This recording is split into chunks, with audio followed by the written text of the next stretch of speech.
Projeto Anglo-American, 40 anos de memórias. Depoimento de Sebastião Elias Barbosa, entrevistado por Luiz Egipto e Rodrigo Pezonia. Goiânia, 26 de junho de 2013. Entrevista número AAHV08. Realização Museu da Pessoa. Boa tarde, Sr. Sebastião. Boa Obrigado tarde. por ter aceito o nosso convite.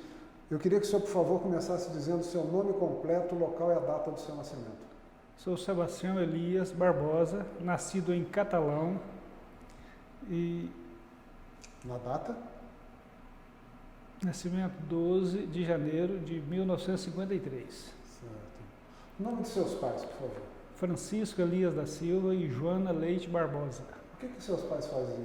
Os pais eram pequenos agricultores, fazendeiros, pequenos fazendeiros, Proprietários? Ou... proprietários, pequenos proprietários rurais. Certo. E no que seu pai se dedicava mais? O que tipo de produção ele se dedicava mais? Agricultura e pecuária de subsistência. Certo. O senhor conheceu seus avós? Maternos, não, paternos sim. O senhor se lembra o nome deles? João Elias e Luzia Elias. Do outro lado, embora não se tenha conhecido, o senhor se lembra? Cláudio Leite e Jovelina Leite. Nas suas conversas de família, seus pais chegavam a mencionar de onde teriam vindo seus avós, se eles eram da região mesmo, se migraram para cá. O senhor tem alguma informação sobre isso? São da região de Três Ranchos de Catalão. Três Ranchos? E Catalão, do extremo sudoeste do estado. Sim. Extremo sudeste. Sudeste do estado. Sudeste. Ok. Essa propriedade do seu pai, qual era o nome dela? A região da Fazenda Barreiro. Barreiro? Hoje está alagado, com a usina de embarcação. Ah, sim. Eram muitos irmãos? O senhor tinha muitos irmãos? Meu pai veio de 7 irmãos, minha mãe de 5. Certo. E o senhor? 3. Eu e mais 2. Em que ponto da escadinha o senhor se coloca? Sou o mais velho. Ah, é primogênito. Primeiro. E como é que era essa fazenda, a fazenda do Barreiro? Descreve ela para nós, como é que era a casa, onde vocês viviam? Foram mais de uma, mas a que eu passei mais tempo era uma casa de 2 telhados, com uma pequena varanda, 3 quartos, uma cozinha puxada para baixo, separada, às margens de um ribeirão chamado Barreiro, onde tinha uma cachoeira muito famosa na época, muito visitada, era um ponto meio que turístico. Passou de Três Ranchos, uma pequena cidade, a última cidade do estado, já na divisa com Minas frequentava. Um local bastante tranquilo, bastante interessante. As crianças, vocês crianças, tinham obrigações na casa? Vocês tinham funções a desempenhar? Eu estudava em Três Ranchos, um pouquinho distante do sítio. Então, eu levantava um pouco cedo para chegar até a escola, caminhava, né, e retornava. Então, quase praticamente se ocupava da escola. E fazia pequenas atividades de fazenda, como fechar as vacas, pôr comida para os porcos, né? Coisas rotineiras de sítio. Certo. Mas todos os irmãos se envolviam nisso? Minhas irmãs, bastante mais nova, uma 7 anos mais nova, a outra mais 7. Então, quando eu estava saindo já para Catalão para estudar, aquelas estavam teoricamente nascendo, né? Tem uma certa distância entre mim e minhas irmãs. E essa sua primeira escola, como é que era? Eu fui alfabetizado pela minha mãe, que era uma professora primária na zona rural, que na época eu estava substituindo a professora que saiu para ter neném, que é uma parente minha também. Então eu fui alfabetizado pela minha mãe. Depois que eu fui inserido já no 2º ano do primário na escola da cidade. Foi a alfabetização meio que caseira. Certo. E essa escola rural era próxima da fazenda? Dentro da fazenda. Dentro da fazenda. E quando o senhor foi para a cidade, como é que era esse cotidiano aí de deslocamento diário? Como é que era isso? Eu praticamente, eventualmente ia e retornava, né? Mas na maioria das vezes ficava na casa da avó, que morava na cidade. Barro Branco? Três Ranchos. Três Ranchos. Três Ranchos. Desculpa, Três Ranchos? Três Ranchos. Três Ranchos, ok. E como é que era essa cidadezinha? Hoje muito pequena, na época menor ainda, né? Devia ter em torno de 1.800 a 2.000 habitantes. Ela fica hoje às margens do lago da Embarcação, uma cidadezinha turística. Certo. Depois com o advento do lago, né? Certo. Na época a cidade muito parada, ficava meio que na divisa de Minas com Goiás, nas proximidades do Porto Mão de Pau. Era uma passagem de boiadeiro, passagem do trem, era uma via de comunicação com Minas Gerais. O trajeto que você fazia da casa da escola era grande isso? 3 quilômetros. E como é que era esse trajeto? Assim? Caminhava com os amigos, vizinhos de sítio. E aí voltava caminhando, quando não ficava na avó.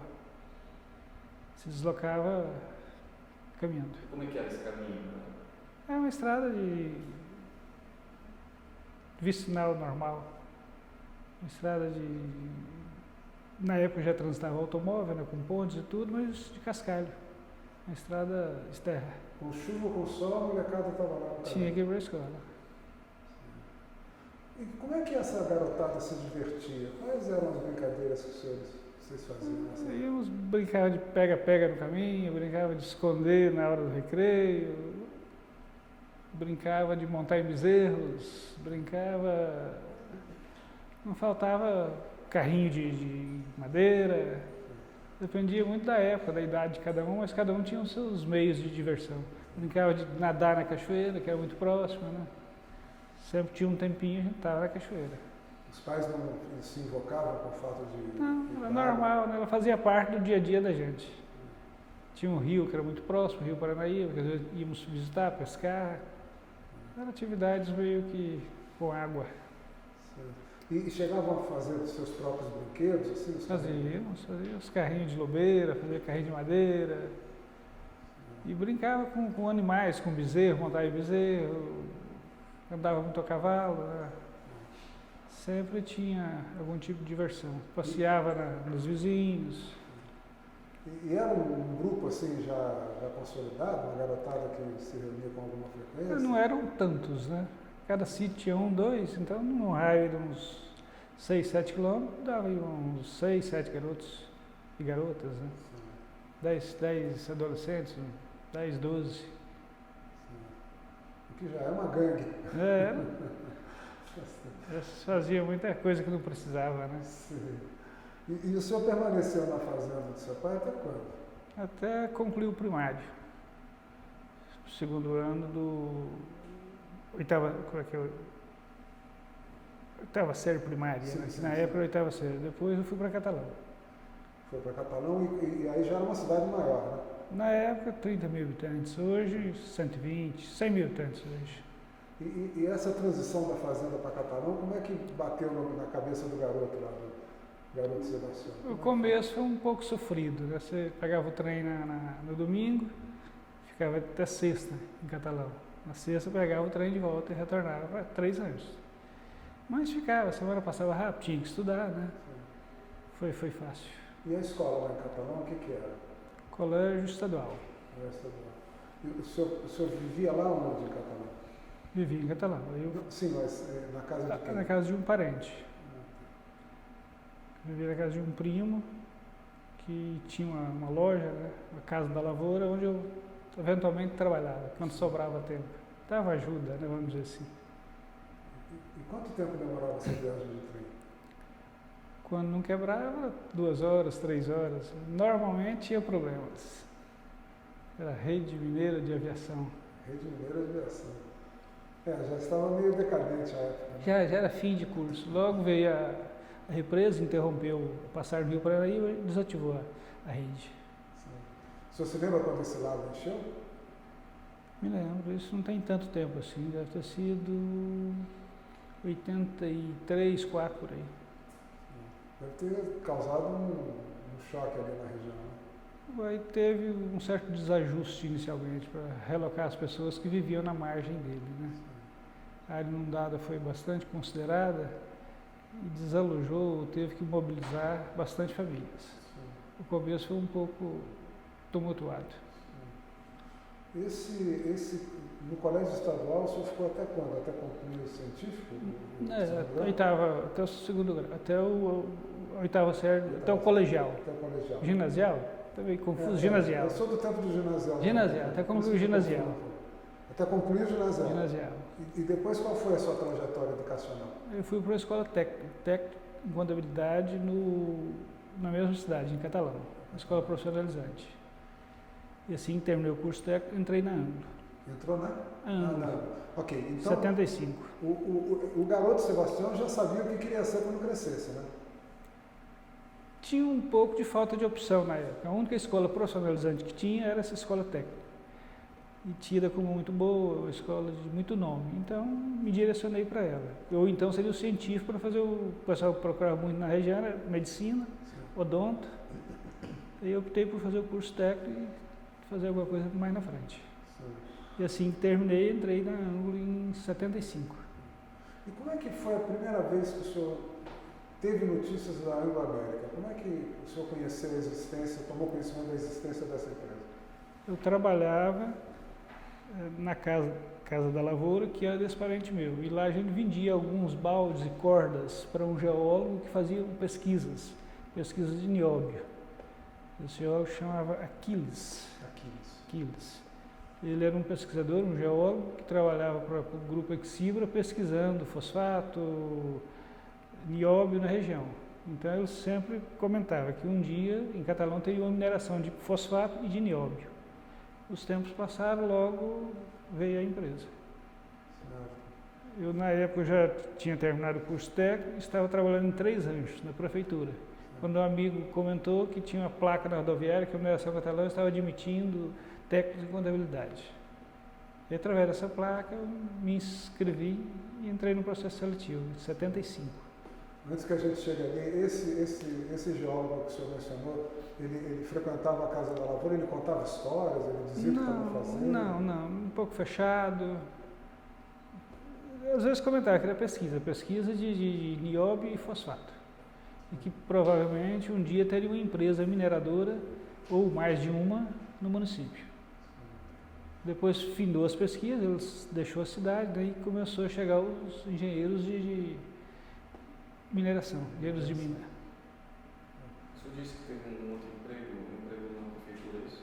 Eu passei 1 ano e meio entre conclusão do curso técnico de contabilidade a Catalão, mais ou menos 1 ano e meio. Qual que era a sua cargo? Eu era tesoureiro e secretário da Câmara de Vereadores. E aí, com a oportunidade que apareceu na Anglo América, o senhor já se interessou por algum motivo especial? Não, eu tinha intenção de sair de 3 ranchos até para fazer um curso superior, né? E entrar na Anglo naquela época realmente era uma coisa que todo mundo da região tinha interesse. Ele despertava o interesse dos jovens de uma maneira geral. Certo. Nós estamos falando de um rapaz de 23 anos. 23 anos. E como é que foi esse seu processo de seleção? O que ele consistiu? Eu me apresentei, a empresa tinha recém-contratado um Relações Industriais, que hoje é meio que um gerente administrativo, eu imagino, chamado Renato Orlando Persicilio. Ele era um psicólogo, fez a entrevista comigo e disse que eu teria sido aprovado para trabalhar na Anglo, mas que naquele momento não tinha nenhuma vaga específica na área contábil, que era a minha pretensão e formação. Mas que o gerente geral, o então gerente geral Pedro Paulo Batista, estaria precisando de um assistente. Que se eu não me opusesse, ele ia me sugerir para ser o assistente do diretor-geral, do gerente-geral, na época não tinha diretor. Para que eu trabalhasse, desse uma mão para ele naquela fase de implantação e que assim que surgisse uma vaga na área contábil, eu seria aproveitado. A princípio eu fiquei meio pensativo, pedi uns 3 dias para pensar, conversei com a esposa, eu era recém-casado, já era casado. Aí a esposa entendeu que devia aceitar, porque era uma empresa maior, a possibilidade de sair de 3 ranchos tão pequena cidade, né? Catalão já era um pouco maior. Aceitei, trabalhei 1 ano com o Pedro Paulo, depois eu fui para a área fiscal, dentro da controladoria. E como é que eram as suas atividades nessa primeira fase, quando assessorava o gerente geral? Fazia de tudo. A empresa estava começando, trazia muito. Minha atividade maior era coordenar equipes vindas do Nordeste, receber pessoas, alojar pessoas, alocar casa para as pessoas, prover essas pessoas que vinham de fora de recursos, prover de um restaurante de peão que foi montado no canteiro de obra, era emergências de obra como um todo. mas mais voltado para controles de documentos, controles de relatórios e assistir as pessoas trazidas de empresas que estavam fechando no Nordeste, empresas do mesmo grupo. Havia empresas do Nordeste em decadência, mineração de xilita. Então, e a mão de obra local na época não tinha nenhuma especialização, principalmente em mineração, né? Então vinha topógrafos, vinha sondadores, mecânicos, torneiros, várias funções mais qualificadas de empresas do Nordeste que estariam fechando. O Pedro Paulo, o então gerente geral, teria sido gerente de produção das empresas nordestinas. Então ele conhecia essas pessoas e trouxe muita gente de lá, ou seja, a mineração catalã foi montada com a força de trabalho quase que 50% vinda do Nordeste. E era muita gente? Nós estamos falando de um contingente muito grande? 1.500 pessoas por aí. Pátio de obra, canteiro de obra, parte mecânica, civil, elétrica, em torno de 1.500 pessoas. Trabalhavam simultaneamente. Essa alocação, como era feita? Essa alocação desse pessoal, como é que se conseguia casas? Alugava casa, alugava república, alugava conventos fechados, alugava escolas fechadas, casarões, o que tinha disponível. Comprava às pressas camas, mesas, cadeiras e roupa de cama, contratava pessoas para fazer limpeza, colocava nesses hotéis e pensões de custos mais acessíveis. Usava-se de todos os meios para acomodar essas pessoas. E como é que foi o impacto na cidade da chegada de tanta gente, assim, desse movimento todo? Na verdade, não chegou de uma vez, né? Começou com a parte de civil, aí é um pessoal mais local. Esse pessoal veio aos poucos na fase mais da montagem industrial. Sim. Teve um certo, não vou dizer tumulto, mas a cidade ressentiu que havia muitos forasteiros, né? Mas parece que felizmente souberam aproveitar isso, o comércio cresceu, as pessoas de alguma forma acho que soube aproveitar as pessoas que chegaram e hospedá-las, né? E tanto que a grande maioria ficaram em Catalão, muitos deles eu conheço hoje, se aposentaram e estão em Catalão até hoje. São nordestinos, pessoal da região do Sertão do Seridó, Quais Novos, viraram ou estão goianos hoje. Eu conheço poucos que retornaram, a grande maioria estão até hoje em Catalão. Se integraram à comunidade como um todo e são hoje cidadãos catalanos. A empresa tinha alguma orientação especial para esse pessoal, de como se comportar, de como se integrar? Tinha alguma normativa nesse sentido? Comparando os dias de hoje, a ângulo de hoje com a ângulo da época, que nem ângulo era Grupo Exibra, não há muito o que se comparar. Os tempos eram outros, né?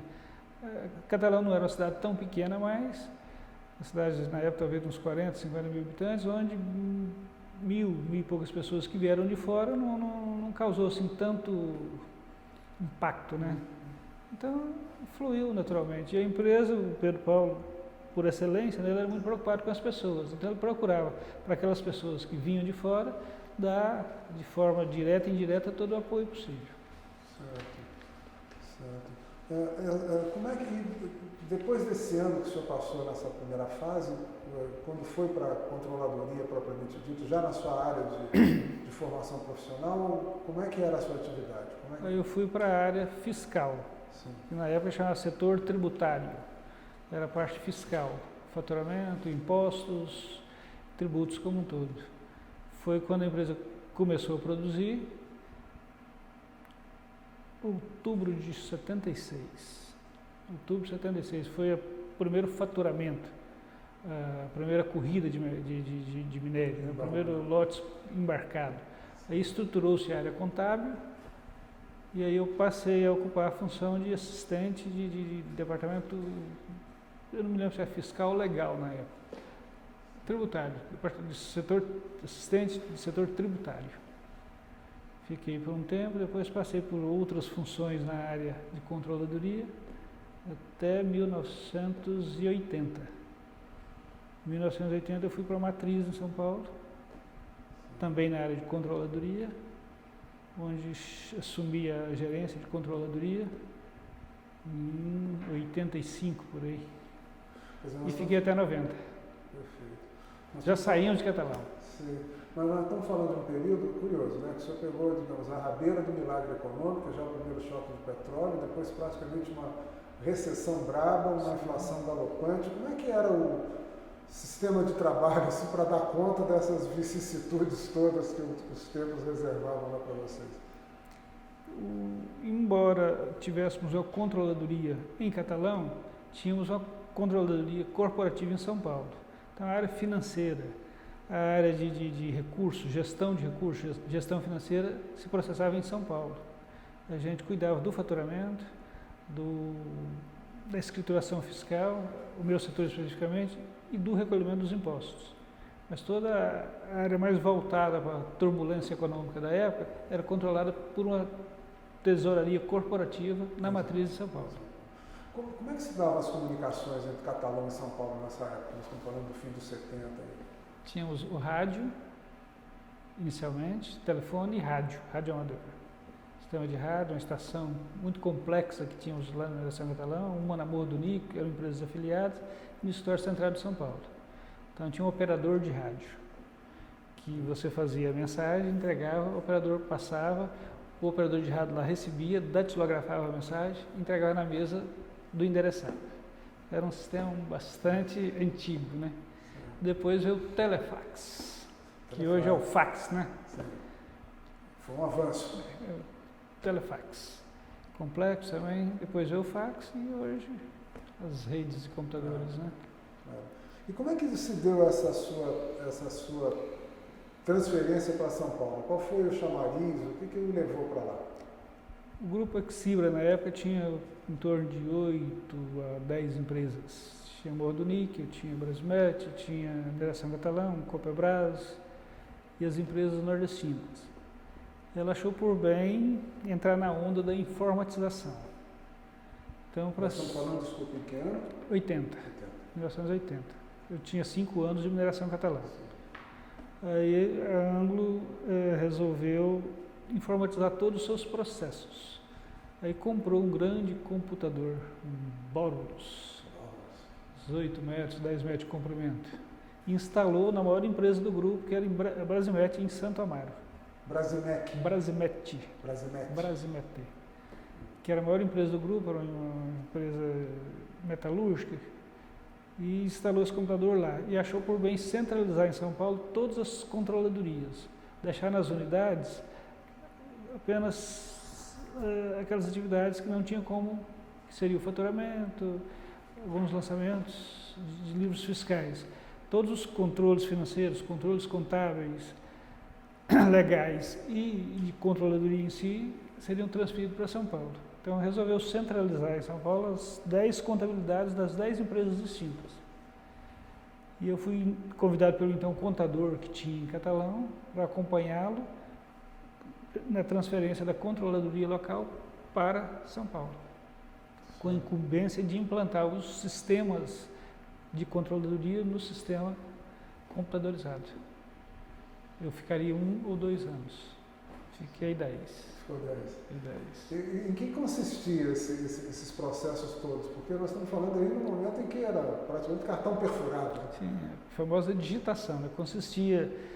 Eram por sistemas CM, controle de materiais, AF, ativo fixo, CG, contabilidade geral, era um sistema totalmente distinto dentro do próprio sistema. Então, tinha os departamentos de controladoria, cada um tinha os seus controles, que no fim ainda não se juntava. Eles geravam apenas relatórios para a gente, na época, pegar o resultado final de cada relatório e consolidar no contábil. Não tinha a contabilidade geral integrada ainda. Então, primeiro implementamos, eu fui com a função de implementar os sistemas. Primeiro implementamos os controles de ativo fixo, depois os controles de materiais, controlava estoque, controlava localização de equipamentos, depois entramos com o sistema de custo, controlava os custos, e depois com o CG, que é a contabilidade geral que integrou todos os sistemas. Isso durou de 1980 a 82, 83. E teria terminado minha tarefa. Foi quando eu fui convidado para assumir a gerência de controladoria da Mineração Catalão da Matriz, que era lá na época, da Matriz. Okay. Ainda se processava muito papel, né? O processo constava da emissão de um cartão, né? Era tudo, fazia uma espécie de um slip. Eu me lembro como é que chama, o cartão, fazia os lotinhos, mandava para digitação, era 24 horas de digitação, tinha 68 digitadores em regime de turno, eles perfuravam todos os cartões, consistia, normalmente dava inconsistência, né? A gente acertava, às vezes nem dormia de noite, com o CPD ligando a noite inteira, fechava o sistema e gerava os relatórios. Era um único computador, tamanho grande. Um mainframe, né? Mainframe, borderless, que depois foi substituído por um IBM, já de melhor qualidade, já um pouco menor, mas também centralizado. E aí começou a se falar, em um dia, ter os terminais, né, em cada controladoria, que os terminais iam comunicar com a central de computadores, e que ia acabar a digitação, e que ia acabar a emissão das planilhas, né, de entrada de dados, que os relatórios iam consolidados, e que a geração de papéis não ia ser tão importante, porque os dados ficavam disponíveis a qualquer momento do sistema. O senhor acreditava nisso? A médio prazo não, a longo prazo a gente admitia. Eu me lembro da passagem, quando eu estava saindo da área, deixando de ser chefe de departamento, para ser o gerente de controladoria, eu comentei com o meu gerente, pessoa que eu vinha substituir, que um dia teríamos nessa época já tínhamos um computador, um PC, que foi importado, para uso de todas as controladorias, para emitir um resumo que a gente mandava para Luxemburgo, se não me engano. Eu comentei com o meu gerente que um dia todos nós teríamos um computador na mesa. Ele é uns 5 anos mais velho do que eu. Ele respondeu o seguinte: você até pode ser, você é bem mais jovem, mas eu não tenho essa esperança. Aposentou uns 4 anos atrás, na mesa dele tinha 3 microcomputadores e um laptop. Quando eu entrei na Angular, a gente dividia máquina de calcular. Era uma para cada duas sessões. A gente tinha lá custos, ativo fixo, materiais, Cardex, setor fiscal. Então, cada 2 setores tinha uma máquina de calcular. Com fita, né? Já era elétrica, não era mais já era elétrica, não era eletrônica. Era elétrica com fita para a gente ticar, e cada um dividia 2. Eu dividia uma com o tesoureiro, com a tesouraria. Tempos heróicos, né, senhor? Pois é. Se eu contar isso para um garoto que está chegando hoje na empresa, ele nem imagina que pode ter acontecido. E contar que a máquina não era elétrica, não era eletrônica, era elétrica. Ela fazia as 4 operações, somava, multiplicava e dividia. Dividir e multiplicar com algumas dificuldades. Ela era boa mesmo para somar, né? Mais. Nesse momento o senhor já tinha conhecido sua senhora, já estava casado, família toda em São Paulo, já tinha filhos? Já fui casado. Já tinha 2 filhos, né? Assim que eu entrei na Angular, vieram os 2 filhos. Até hoje funciona assim, né, Tatiana? Se tem estabilidade, entrou na Angular, tem logo os filhos, porque tem assistência médica. Brincadeira. Mas foi assim, então, eu tinha já 2 filhos, fui com esposa e filhos para São Paulo, fiquei toda a década de 80, do primeiro mês do ano até o último.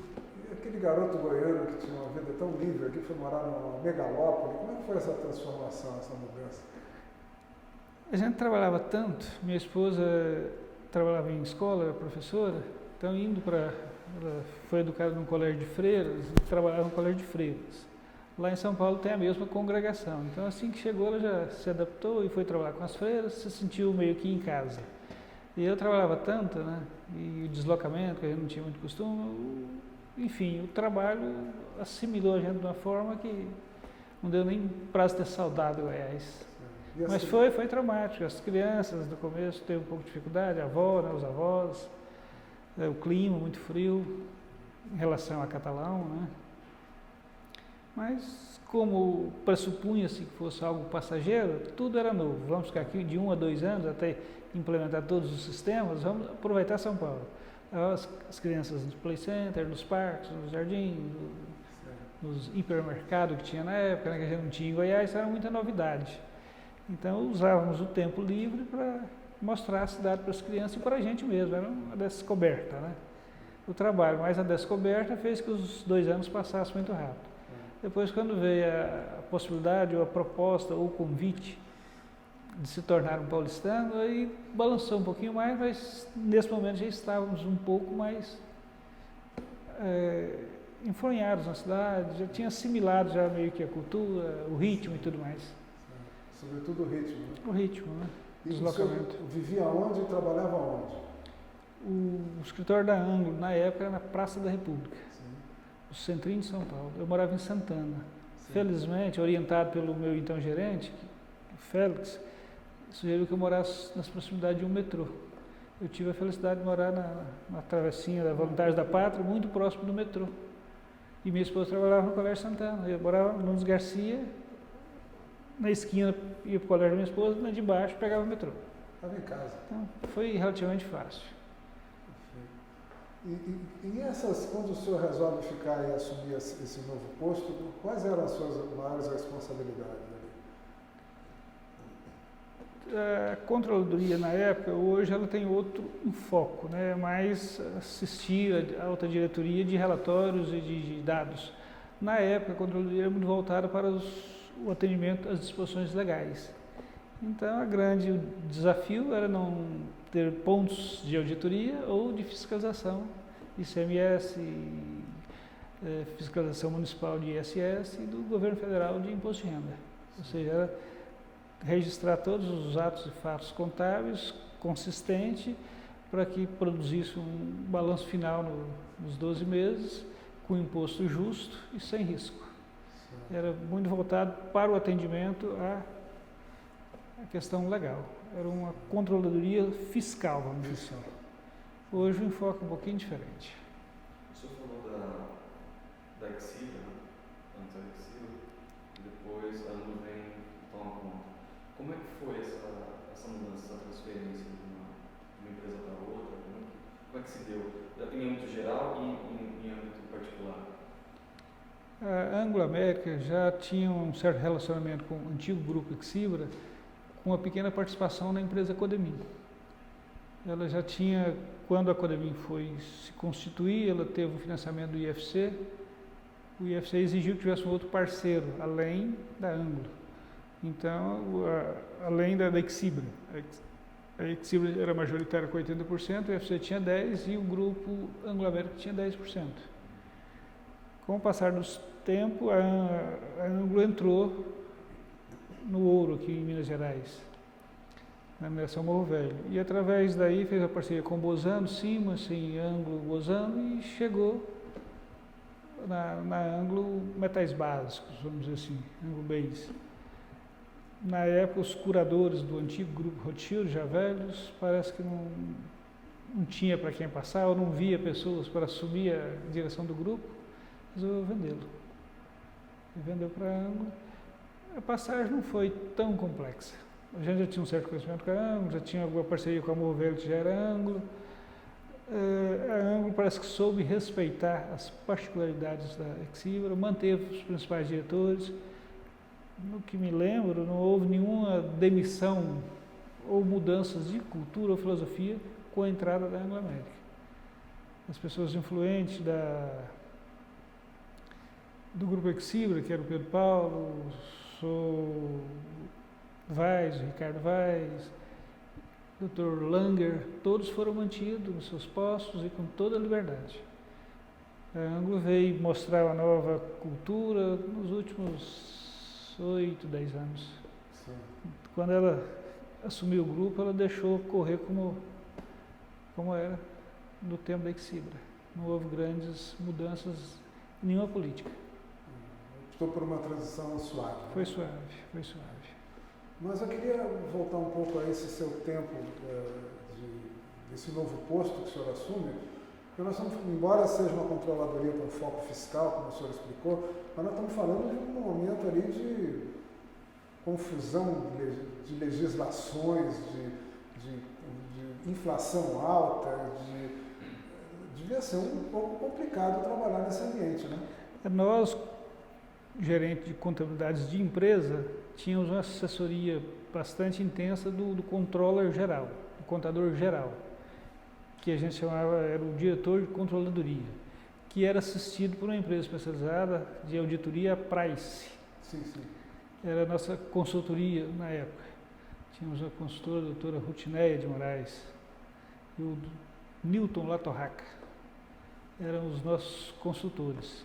Eles cuidavam de acompanhar toda a legislação, tinha influência no Banco Central, tinha influência no Ministério da Fazenda, tinha capacidade e acesso para interpretar e tirar as dúvidas, que era constante em todas as medidas provisórias, em todos os atos confusos e omissos, né? Então a gente recebia uma orientação quase que diária de tudo que acontecia no meio fiscal, contábil e econômico. Era o nosso controller geral, que era o diretor de controladoria, mais a assessoria da Price, que era assessoria financeira, fiscal e tributária. Essas informações circulavam com conversas interpessoais? Tínhamos reuniões semanais e tinha relatórios diários.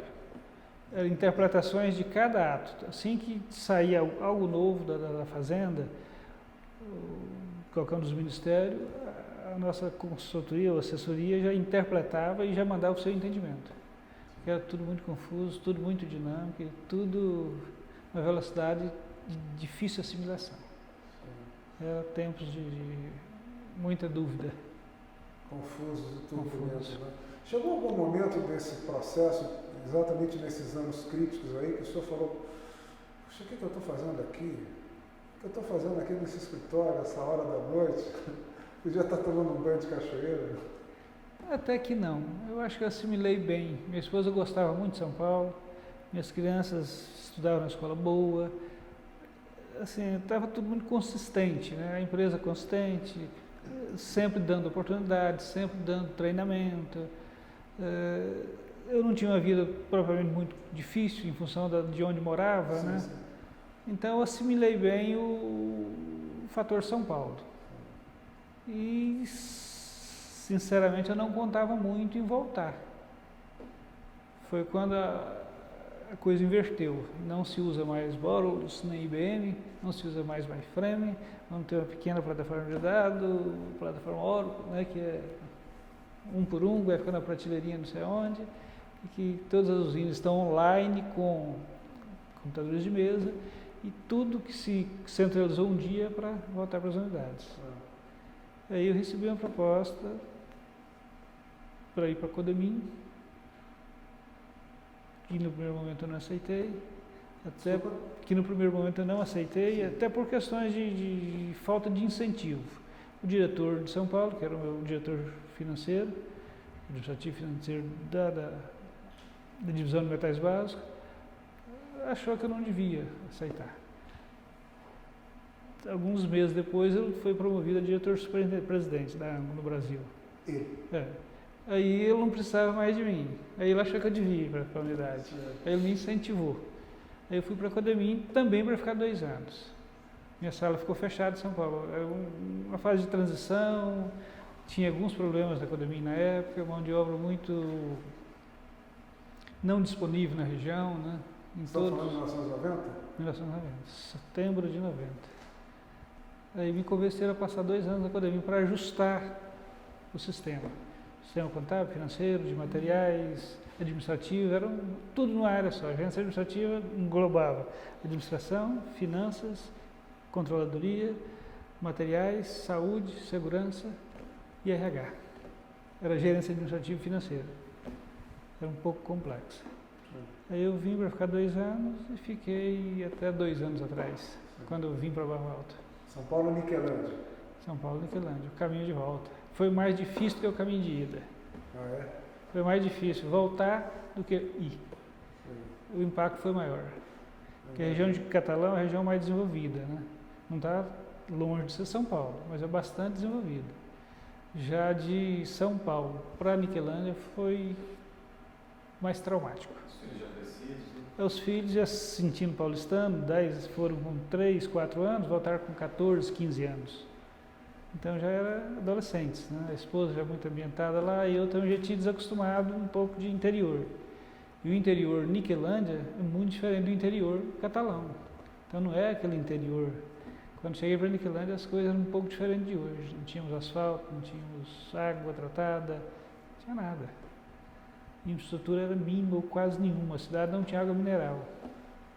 Minha esposa desembarcou na cidade e pediu se eu me arrumar água. O rapaz abriu a torneira e deu um copo d'água para ela. A água mineral, essa a gente não tem, só tem dessa. Então a cidade era bastante desprovida de qualquer infraestrutura. Então foi mais impactante esse retorno. Eu diria que o impacto em retornar foi maior do que a ida para São Paulo. E vocês foram viver onde? Michelândia? Sim. Numa vila, no entorno Da planta. da planta. Uma vila muito bonita. A única infraestrutura que tinha de boa na cidade era a vila da Codemim. Era o único clube, a única piscina, a única água tratada, o único local que de fato tinha energia elétrica, porque a energia vinha da usina, numa rede específica. A cidade não tinha energia todo dia, um dia sim, 5 não tinha água tratada e não tinha asfalto para chegar em Niquelândia por estrada nenhuma. Nem por Brasília, nem por Iguaçu, por nada. Então era um pouco, eu tinha um Voyage, eu cheguei na usina sem a capa da frente e a capa de trás, passando nas águas, pequenas águas sem ponte. Não adianta. Isso em 1990. Era um pouco difícil. E foi ontem, né? Pois é. Hoje já tem asfalto, você chega por via asfaltada por Brasília, por Iguaçu, Niquelândia, Codemim, tem asfalto, a cidade, buraco, né? Mas tem asfalto, já tem energia, tem água tratada. Ou seja, Niquelândia hoje é uma boa cidade se comparada com 1990. Como a família tratou com isso, com essa mudança depois que já estavam? Meus filhos estavam na sexta e sétima série. Então eles puderam ficar lá só um ano. Em 91 eu já tive que trazê-los para Goiânia para fazer o segundo grau. Aí vieram os filhos, muito jovens, adolescente mesmo, a esposa teve que ficar meio aqui, meio lá por uns 5, 6 anos. Até que eles tivessem uma idade um pouquinho mais adulta para ela poder retornar. Mas durante esses 20 anos que eu fiquei na Codemim, foi meio que ela dizia que morava na Belém, Brasília. Morava na Belém, Brasília? Na Brasília. Coitado. E a única opção de Niquelândia era Belém, Brasília. Hoje tem vários outros acessos, inclusive com distância reduzida, por Barro Alto, por Goianésia, né? Tem por Anápolis. Hoje se vai de Goiânia para Niquelândia por 3 caminhos distintos. Na época era só um, e bem mais distante, bem mais complexo, Belém, Brasília. Certo. E a vida social se dava ali nessa vila, em torno da planta? Era a vida social das famílias? 18 famílias, e lá tinha um clube, né? Uma piscina, uma associação recreativa, vamos dizer assim, um grêmiozinho meio que pequeno, mas tinha, era ali.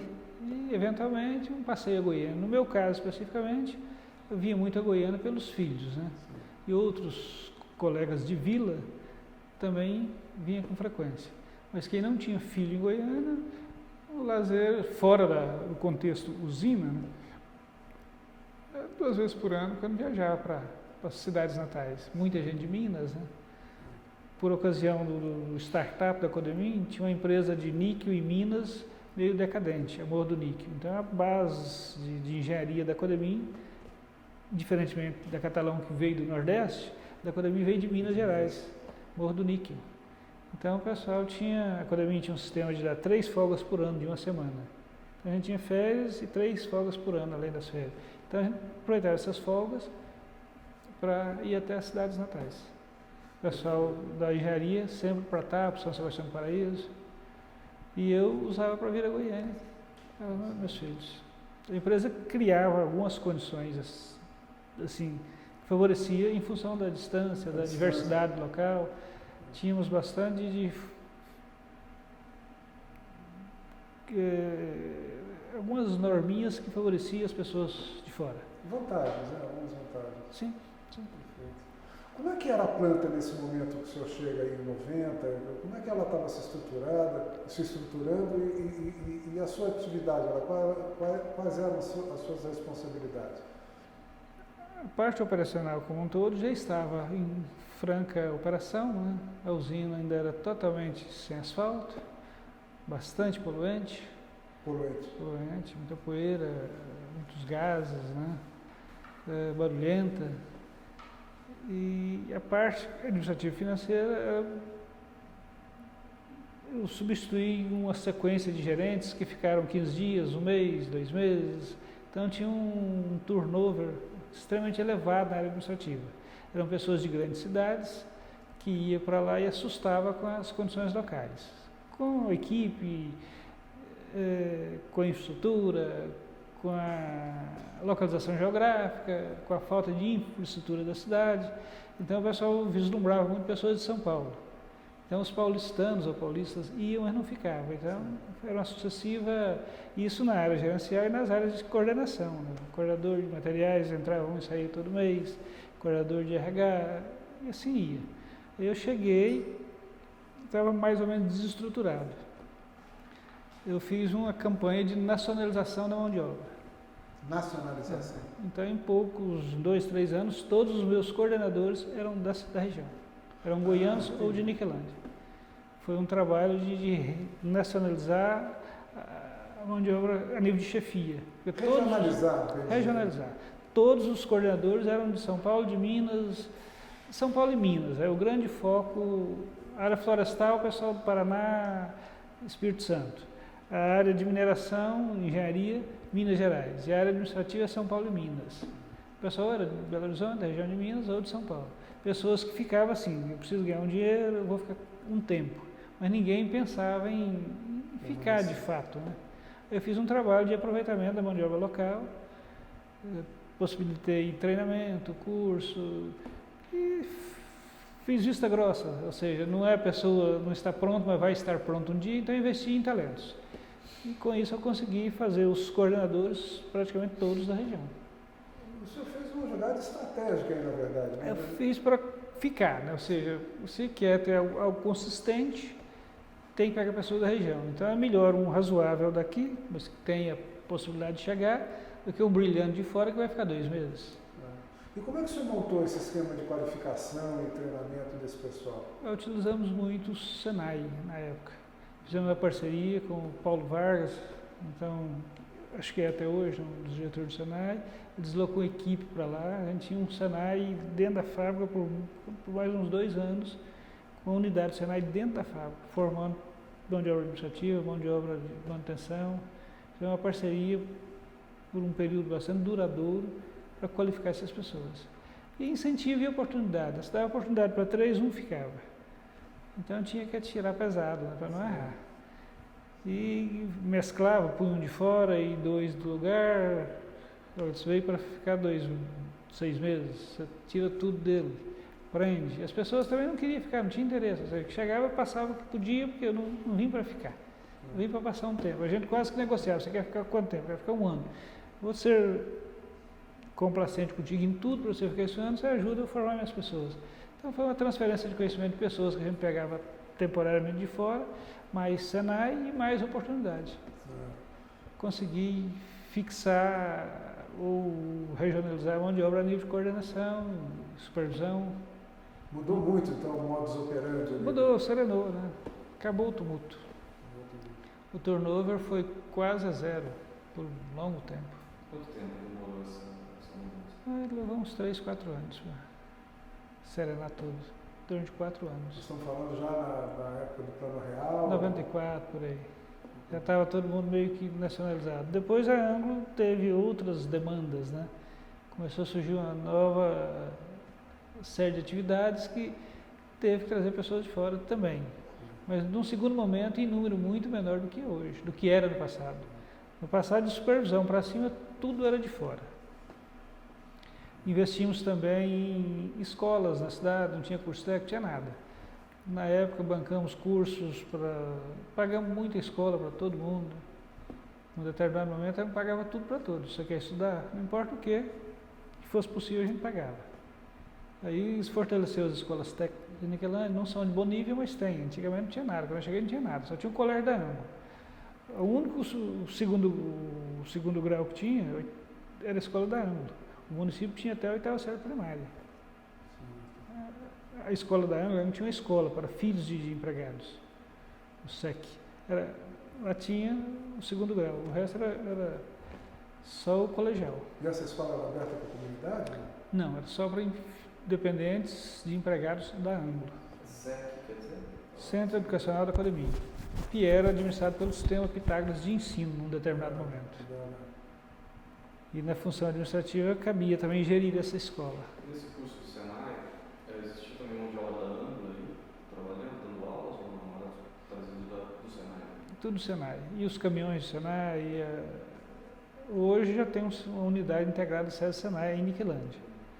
Porém, no passado, os primeiros contatos que fiz com o Senai foi para os carros do Senai, aquelas escolas específicas. Treinamentos de menor duração, né? Qualificação. Sim.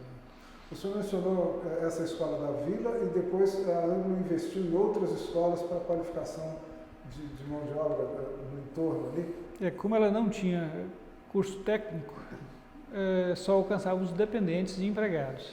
E havia um clamor por parte dos empregados que a empresa qualificava os filhos ou dava a possibilidade dos filhos estudar, mas que os empregados não. Aí a gente abriu um sistema de bolsa, meio que indiscriminadamente na época, hoje não é mais assim, já é bem mais fechado, para que todo e qualquer empregado da AMB que quisesse estudar, a AMB pagava. Porque o colégio da AMB não funcionava à noite, era só período diurno.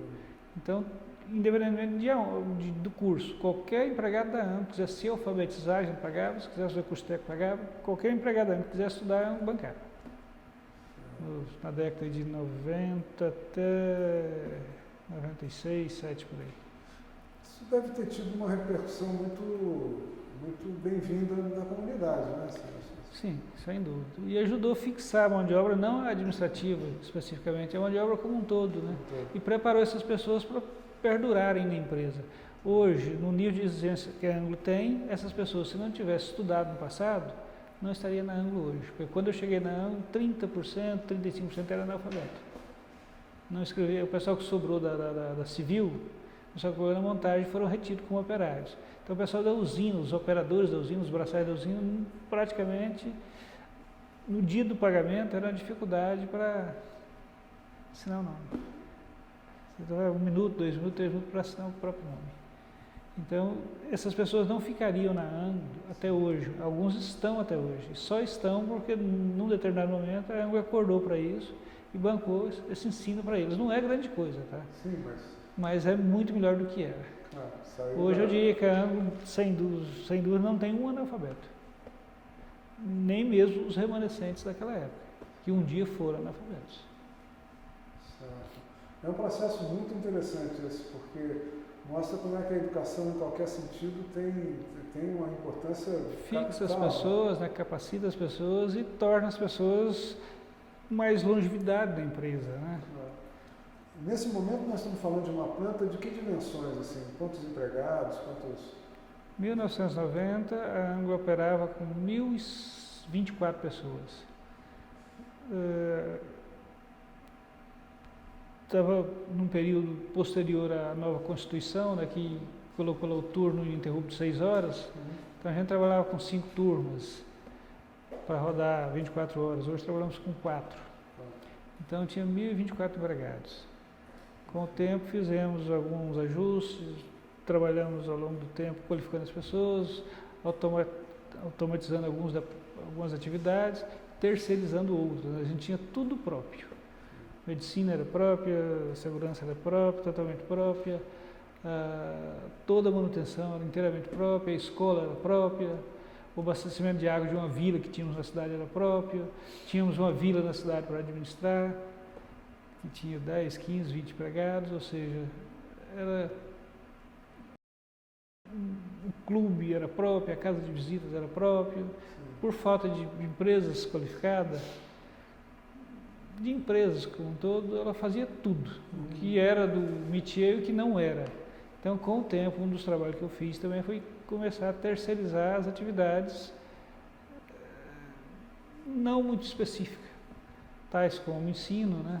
Quando eu cheguei para o ensino era da Codemin. A escola era SEC, Centro Educacional Codemin, com professores na folha de pagamento da AMB, com diretor na folha de pagamento da AMB. A escola era da AMB. Eu transferi para o Pitágoras, já reduziu 100 empregados. O refeitório um dia foi próprio, era tudo próprio. A Anglo, limpeza, medicina, segurança? Tudo.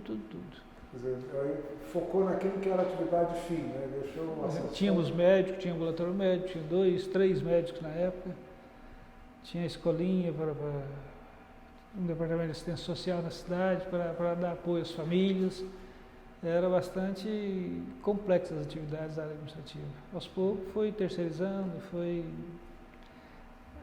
a cidade em si começou a ter um mínimo de infraestrutura, a gente foi passando para a cidade uma série de funções que cabia ao poder público também, né? E isso era uma iniciativa sua, porque estava olhando para o problema, ou era uma determinação que vinha da matriz, ou era uma coisa discutida? Não, é uma atividade, é uma iniciativa local com vistas ao crescimento do entorno da ANGLO. Então, eu costumo dizer o seguinte, a cidade de Niquelândia não tem um clube, porque a Codemim tem e não permite que nós da Codemim vá para a cidade, porque lá não tem nada melhor. As pessoas que moram na ANGLO, ninguém tem casa porque damos uma casa para eles. A gente tinha uma vila com 500 casas. Ou seja, eu entendi o seguinte, que a ANGLO tinha que pagar um salário decente, suficiente para as pessoas comprar tudo que precisa, que ela não devia dar nada. Então eu consegui, no primeiro momento eu fui muito combatido em São Paulo, que as pessoas não pensavam assim. Uma empresa que se preza tem que dar benefício, tem que passar na cabeça, tem que cuidar das pessoas. Eu entendi que cuidar das pessoas é dar ele condições de ganhar seu próprio dinheiro e gerir sua própria vida. Sim. Quem definia em que casa alguém ia morar lá na Codemim era eu. Eu tenho 3 filhos, eu preciso da casa ser 3. Não, no momento eu não posso te dar.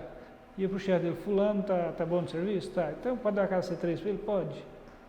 Era confusão danada. Então eu entendi o seguinte, não é assim que as pessoas crescem. E consegui vender essa ideia. E os tempos também ajudaram, né? A cidade começou a ter um mínimo de infraestrutura, o pessoal entendeu que realmente ajudar as pessoas não era da casa, da água, da luz. E a escola, ou seja, deixa as pessoas comprar o que quer comprar, né? E devagarzinho vendemos a vila, fizemos com que as pessoas estudassem, desfazemos do colégio, terceirizamos o colégio, hoje não tem nem o colégio mais, porque a cidade já tem algumas escolas, não são boas, mas tem. Então foi um conjunto, eu diria que foi a época, né, o momento, mas o desejo de fazer com que as pessoas tomassem conta das suas vidas. Era muito, o empregado da ANGLO era muito protegido. Não se preocupava com nada, ele tinha casa, água, luz, não pagava luz, não pagava água, não pagava casa. O caminho dava tudo, assistência médica e escola. E assistência social. Quer dizer, abandonou-se o paternalismo, né? Não foi de uma vez. Primeira coisa que eu fiz, eu me lembro, tinha um posto telefônico na vila, que atendia a vila. Vamos tirar lá na cidade, vamos tirar o posto telefônico, cada um pode ter um telefone. Ninguém tinha telefone porque tinha um telefone na portaria. Vamos tirar o telefone. Foi difícil. Depois tiramos a cerca, era um condomínio fechado. Aí começaram a integrar, tinha um mercado lá dentro, onde o pessoal comprava, recebia o salário, já ia direto para o mercado, retinha na folha. As pessoas não precisavam nem o dinheiro, tinha convênio com farmácia, convênio com mercado, convênio com tudo. A pessoa trabalhava, tinha água, era um meio que socialismo. Aí eu vendia, mas acho que isso não é correto, isso não se sustenta. E devagarzinho fomos tirando tudo até... Eu entendo que a Codemim hoje é uma empresa moderna, tem uma gestão de RH moderna. A gente tinha uma gestão de RH, eu diria que até adequada para a época, eu não critico quem fez na época. A época talvez requeresse aquilo. Hoje não é mais assim. É que, na verdade, foi um momento de transição, né? Sim, são momentos. Com isso, a cidade se estruturou um pouco melhor. Niquelândia não é uma cidade hoje, mas já tem muito mais do que tinha na época. E eu acho que o fato da Codemim começar a sair do cenário de mãe, de estado, permitiu com que o município melhorasse um pouquinho, crescesse. Fiz um trabalho também de compras locais. A gente não comprava nem água mineral em Niquelândia, até porque não tinha. Então não comprava porque não tinha porque não vendia. Aí eu levei um comprador de Catalão, acostumado com cidade pequena, para desenvolver fornecedores locais. Então passamos a comprar uma gama infinita de pequenas coisas em Niquelândia. E hoje Niquelândia já se destaca como uma boa fornecedor de serviço até para a região. Sim. Caldeiraria, uma série de coisas. Niquelândia hoje é centro atende Crixás, atende Barro Alto, atende a própria ANGLO em Niquelândia. Ou seja, o comércio de certa forma desenvolveu. A gente comprava tudo fora. Tinha um sistema de compra, história de compra era em Goiânia, com um caminhão quase que diário. Comprava, levava. Comprava pão, requeijão. Em Niquelândia eu não via nada desse recurso. Café da manhã da casa de visita era comprado em Goiânia. Era meio que... complexo. São umas ações pontuais que acabam se desdobrando no desenvolvimento quase que sustentável, né? Porque Verdade. estimula, anima. Estimula. A cidade não compra porque não tem nota. Não compra porque não tem um telefone, a gente pedir por telefone. Vamos lá. Fui pessoalmente em vários comércios. Lembro que eu comecei com papelaria, casa do estudante. Vocês não têm telefone, não tem fax e não tem nota fiscal. Não, nós podemos ter. Eu não tenho porque ninguém pede. Então, para vocês terem. Então, passou a ter o fax, o telefone, a nota, começamos a comprar. E assim surgiu outros pretensos fornecedores, ajustamos e desenvolvemos bastante o comércio da cidade. Essas iniciativas, Sr. Sebastião, elas eram exclusivas da Anglo do senhor, da sua equipe, ou o senhor buscava aliados e parceiros na cidade? Buscávamos na cidade, ou seja, nasce a ideia, discute com a equipe, de certa forma pede uma liberação superior, já mostra a ideia, recebe o sinal verde e implementa o processo. Sim. Mas aí busca para a prefeitura, associação comercial, esse tipo de... A associação comercial chegou para a Niquelândia já quando ele estava num processo muito adiantado de nacionalização das compras. Certo. Ou seja, ela chegou quando já tinha o comércio de fato, ela não estimulou o comércio estimulou a criação da associação. Sim. E o poder público de Niquelândia nunca se somou. Eu fiquei lá 20 anos, não tem nada de bom para dizer do poder público. Nunca somou, nunca ajudou, nunca contribuiu. Todos os prefeitos foram amigos da Codemim, vamos dizer assim. Pessoas com quem a gente tinha toda a liberdade, todo o trânsito, em teoria todo o apoio, mas esse apoio é nada. Não soma, não oferece nada. Fizemos algumas obras em parceria, mas foi mais canseira, mais trabalho do que apoio. De todo modo, esse desenvolvimento foi conquistado muito mais, quer dizer, apesar do poder público. Apesar do poder público. Com dinheiro da Ângulo, com esforço da Ângulo e às vezes até com em determinado momento o poder público chegou a atrapalhar. Isso é o senhor diria que é uma característica da empresa, essa vinculação com os anseios comunitários? Assim, não estou falando só de Niquelândia, não, estou falando das outras praças onde ela opera. Sim. Isso é uma característica? Sim, entendo que isso é política da Ângulo, é desenvolver a comunidade na qual está inserida. Isso está dentro da política da Ângulo. Na época isso não estava em papel como está hoje, mas já se pensava assim, já se fazia assim. O que faz hoje é formalizar esse pensamento, né? Pratica e formaliza. Na época era um pouco informal, mas sempre foi praticado. Certo. O senhor mencionou, nesses tempos heróicos aí da planta de Barro Branco e de Niquelândia, a Codemim, sobretudo a Codemim, as questões relativas à poluição, a barulho, como é que mudou-se essa atitude? Quer dizer, qual foi o processo que implicou na preocupação mais apurada com o ambiente, no entendimento do processo industrial e da operação ali que agrida menos o meio ambiente? Como é que isso se deu? Como é que isso foi mudando na cultura da empresa? Mineração, qualquer que seja a atividade de mineração, ela é um pouco poluente, né? Ela gera barulho, gera poeira, não se tira minério sem poeira. Não se processa minério sem calor, ou sem poeira, ou sem produtos químicos. Então é uma característica da indústria de mineração. Vamos dizer que em 1980, quando a Codemim foi concebida, a tecnologia disponível era uma. Então ela foi construída dentro de uma tecnologia disponível no momento e que atendia a legislação ambiental e os costumes do momento, né?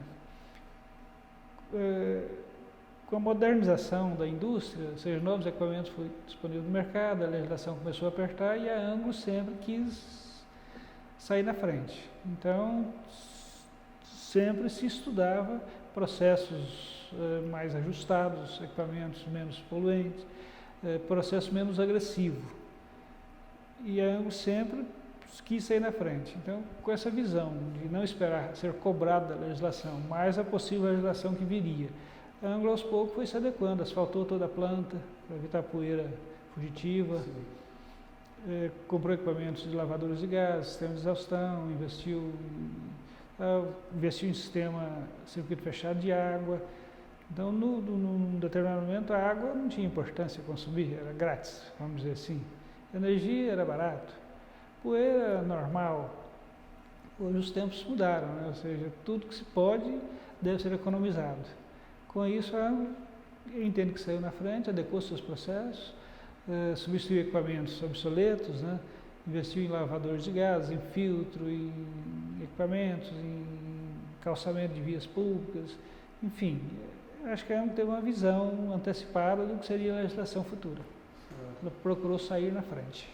E como é que o senhor direcionaria essa sua análise aí para as questões relativas à segurança? Como é que isso evoluiu? A segurança é análogo, né? Num passado, quando eu cheguei, para você ter uma ideia, a segurança era ligada à gerente administrativa. Eu era o gerente geral de segurança. Tinha um engenheiro de segurança e 2 técnicos. Essa era a equipe que cuidava da segurança da Codemil.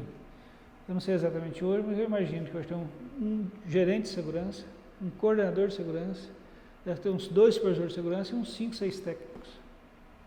Então, o que era um departamento, o coordenador de segurança na época, ele tinha metade da sua ocupação na segurança e metade na mina. Ele era o coordenador de mineração também. Tinha meio engenheiro de segurança, um quarto de gerente de segurança, que me dedicava muito mais a outras atividades do que a segurança. E quem cuidava da segurança, de fato, eram os técnicos de segurança. Hoje eu acredito que a Codemil deve ter na área de segurança, só na Codemil, umas 10, 12 pessoas. Inclusive um gerente exclusivo de segurança. Então, da mesma forma com as questões ambientais, foi a segurança. Isso acaba, digamos assim, projetando na cabeça do funcionário, né? Sim. Já fica uma coisa... Hoje a ANGLO introduziu, ela prega e introduziu uma política de segurança, né? Ou seja, tem uma cultura de segurança. O empregado da ANGLO hoje ele tem uma cultura de segurança. A gente conhece o empregado da ANGLO na cidade, pela forma de ele estacionar o carro. Então a ANGLO passou isso para as pessoas, ou seja, a segurança para a ANGLO vem em primeiro lugar e as pessoas compreendem isso e praticam isso.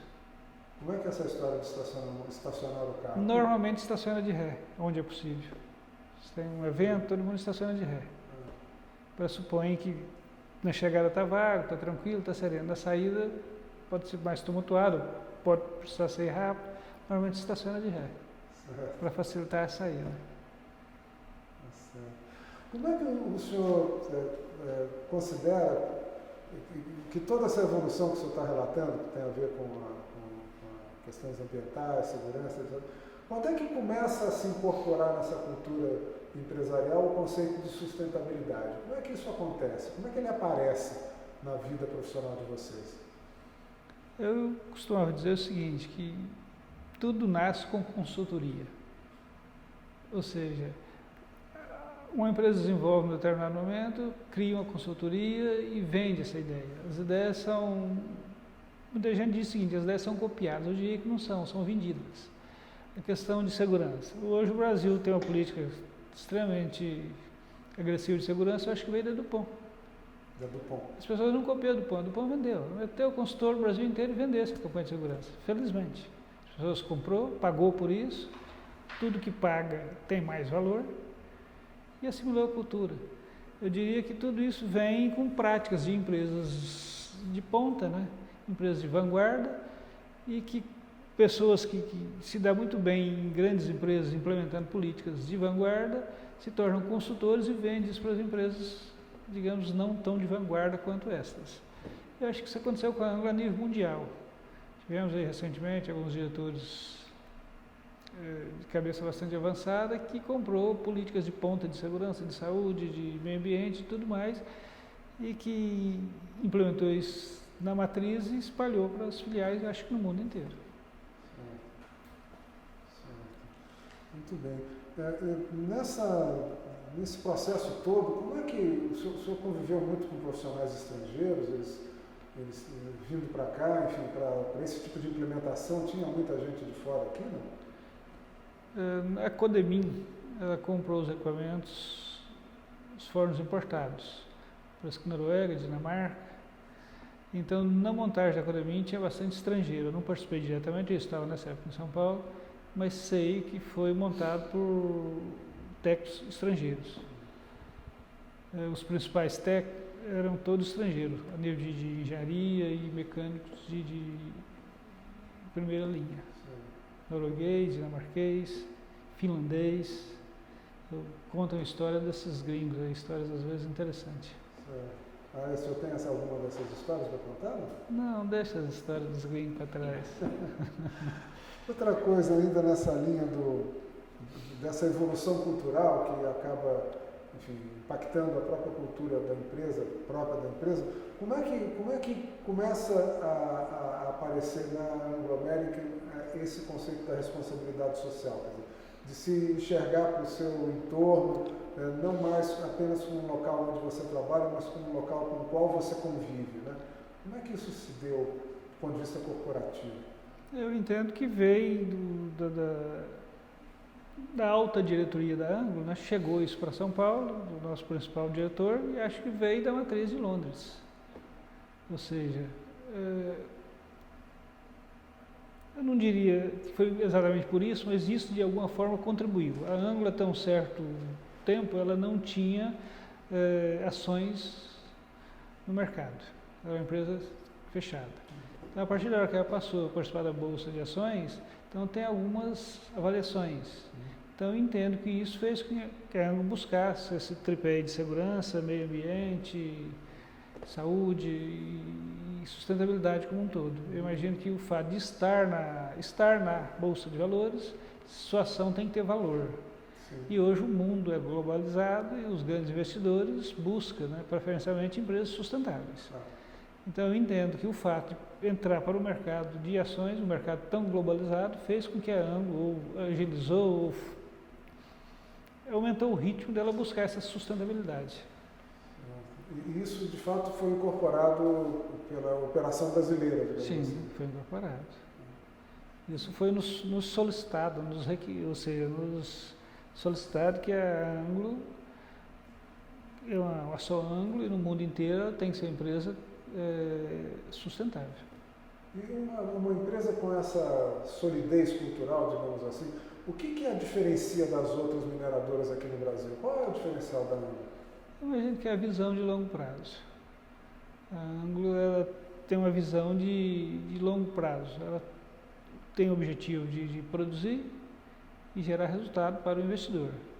Porém, isso pode ser a médio ou a longo prazo. Ela quer se sustentar. Eu acho que outras empresas mais gananciosas, elas querem um lucro rápido, alto e imediato. E não pensam a médio prazo. Isso acontece muito em mineração com planejamento de mina. Tem uma mina onde o teor vai de 3 a 2 ou 3 a 1. Se você for lá no primeiro momento, pegar o teor 3, depois o 2, o 1 fica inviável. Se você pegar o 3 e o 1, você faz um teor médio, você opera a mina como um todo. Ela dura 30 anos. Se você for no filé, ela dura 10 anos. Então, acho que essa visão que ela tem de longo prazo e a responsabilidade social também faz com que ela faça um planejamento de longo prazo e seja menos gananciosa do que a maioria das empresas, principalmente as empresas menores, né? Empresas mais familiares. O senhor podia explicar esses teores, essa conceituação do teor, definição do teor 1, teor 2, teor 3, o que significa isso? Indústria de mineração ou empresa de mineração, ela lavra um minério. Esse minério tem um percentual, o minério terroso, que nele tem um percentual, no caso vamos falar do níquel. Existe um minério que ele pode ter 3% de níquel, 1% de níquel ou nada de níquel. Então, o cutoff de uma empresa é determinado pelo custo e preço. Então, se o minério está alto, se o valor do níquel está alto, o custo está baixo, 1% é minério. Okay. Em um determinado momento, o teor de 1% é rejeito, não operacionaliza. O que a Anglo faz? Ela desenvolve a mina, estuda a mina como um todo, vê o que ela tem de mínimo e máximo, faz um estudo de longo prazo, de custo e preço, e faz uma proposta de lavra. Ou seja, vamos lavrar o minério de 3 e de 1, para tirar o jazimento como um todo. Senão eu chego, tiro o minério de 1, vai perder tiro de 3, o de 2 e o de 1 fica para trás. Sim. Quem entraria numa mina com teor de 1%? E hoje o próprio DNPM, os órgãos fiscalizadores, já te impõem que não deixe nada para trás. Para não deixar nada para trás, você tem que fazer uma lavra planejada, ou seja, uma lavra mais uniforme, com teor médio, para não tirar melhor nem o pior. O pior te dá prejuízo, o melhor te enriquece, mas dura pouco. Então, se você tira o médio, se você fez um bom estudo de viabilidade, você vai tirar todo o minério, aproveitar toda a jazida com lucro o tempo inteiro. É o estudo, o planejamento de mina. Essa exploração, digamos, mais equilibrada é uma característica da Anglo. É o que a gente chama de responsabilidade social. Ou seja, o minério é uma riqueza. Você tem que aproveitar ele todo.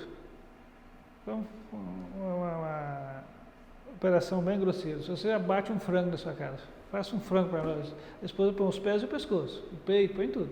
No fim, come-se tudo. Se ela fizer o corpo do frango, deixar o pé e o pescoço, a tendência é jogar fora. Não é isso? Então, a mina é isso. Se você vai no filé, os membros ficam. Ninguém vai processar isso um dia. Sim. Então, a responsabilidade social, o frango é uma riqueza, é um bem. Você pode comer ele todo, ou comer só o filé. Se você quer comer ele todo, você tem que planejar, distribuir, né? Assim é a mina. Se você for na mina, no peito, depois os ossos ficam. Sim. E isso não é social, né? Ou seja, é uma riqueza que ficou. Poderia ter sido processada, não foi, porque alguém foi ganancioso e processou o filé no primeiro momento. Muito bem. É inevitável a pergunta, embora seja muito recente. Como é que o senhor avalia o impacto desse novo marco regulatório do setor da mineração em relação a todas essas posturas que a Anglo vem tendo e praticando no Brasil? De certa forma, isso só retarda os processos, porque não requer muito mais do que a Anglo já faz. Se a Anglo não faz tudo, o que falta são pequenos ajustes. Então, esse marco, eu diria que ele é um pouco burocrático, né? Retarda muitos processos e às vezes desanima, principalmente os investidores estrangeiros, não pelo que ele exige, mas pelo quão confuso ele é. Então, o gringo, principalmente, ele tem muita dificuldade de entender o que querem esses marcos regulatórios, ou seja, de fato, onde quer chegar, nada é claro, nada é no primeiro momento operacional. Então, de repente, a Anglo faz mais do que pede e, num determinado momento, às vezes a gente se embaraça em não entender claramente o que estão querendo. Eu acho que até que isso seja mais normatizado, vai dar um pouco de trabalho para todo mundo da área. Sim, mas a ideia é de que o DNPM era inoperante e a futura Agência Nacional de Mineração poderia agilizar melhor esse mercado. Você acha que isso é possível? O DNPM vai deixar de existir? Vai. Essa é a ideia. Mas pode ter certeza que não vai. Como a Agência Ambiental e a FEMARGO, um não substitui o outro, é mais um. Um vai puxar para um lado, pelo lado dele, para se sustentar, para se manter, o outro vai puxar para o outro lado. Ou seja, vai ser um empecilho. Hoje que não é empecilho, é entraves burocráticos. Vamos ter dois. Eu realmente entendo como preocupante esse marco regulatório, por falta de clareza, não pelo que ele vai pedir de fato. Eu acho que o empresário tem que ter responsabilidade social, tem que ter consciência, né? Tem que saber o que vai fazer hoje e amanhã. Acho que isso é um mal necessário, mas devia ser mais claro, devia ser mais objetivo, devia estar acessível a todos, inclusive aos estrangeiros. Você faz uma tradução simples do português para o inglês, um investidor americano lê e entende, o que não é o caso. Os nossos especialistas, não tem especialistas em todas essas áreas, têm tremenda dificuldade de saber o que querem. Ou seja, e que tem coisas que são difíceis de operacionalizar. Bom, a ver no que vai dar esse imbróglio. Eu queria mencionar uma coisa que eu li a seu respeito. O senhor esteve envolvido no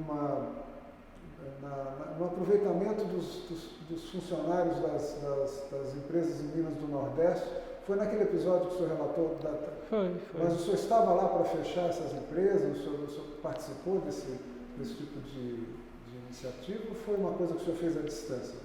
Antes de eu vir para cá, do corporativo em São Paulo, antes de vir para cá, eu deixei a área contábil, financeira, para entrar para a área administrativa. De 87 a 90, os últimos 3 anos em São Paulo, eu era da área administrativa. Eu assessorava o diretor-presidente, então Ricardo Vaz. E num determinado momento eu fui designado para estudar, para viabilizar, para e depois, no segundo momento, para operacionalizar o fechamento das minas nordestinas. Qual era o quadro geral lá? Por que essas minas foram fechadas? As minas nordestinas operavam com xelita. A xelita é um minério, dele se faz o vanádio. É um minério de subsolo, de altas profundidades, que no Brasil não se tem registro de mina de superfície. Todas as minas são de subsolo, onde o custo de produção da xelita, 80%, 90% é mina, 10% é planta. A xelita sai, ela faz os furos, né, detona, põe nos vagonetes, transporta até o shaft, joga no shaft, sobe, joga na planta em cima, é só moer e passar na mesa vibradora com água, chama de jig, separa a xelita, ou seja, a planta não custa nada, o que custa é a mineração. Para tirar lá de baixo. Então o Brasil era um grande produtor de xelita, principalmente o município de Currais Novos, né, o sertão Seridó,